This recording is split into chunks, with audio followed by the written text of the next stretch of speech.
তো আজ বোলপুর থেকে বাড়ি আসলাম, বেশ ভালোই ছিলাম। হাওড়াতে ঘোরাঘুরি করলাম।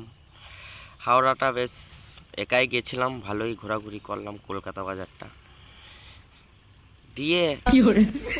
আমার সঙ্গে এমন একটা ঘটনা ঘটে গেল, ঘোরার সময় বেশ ভালো মুহূর্ত এনজয় করতে করতে আসছিলাম, আমার সঙ্গে এমন একটা ঘটনা ঘটে গেল যেটা আমি করিনি।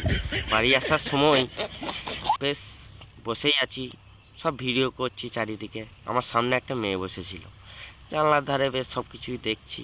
ঠিক বাথরুম পেয়ে গেল, বাথরুমে গিয়ে দেখছি জি বাপরে, এত অবস্থা খারাপ যাতে গন্ধতে আমি থাকতে পারলাম না।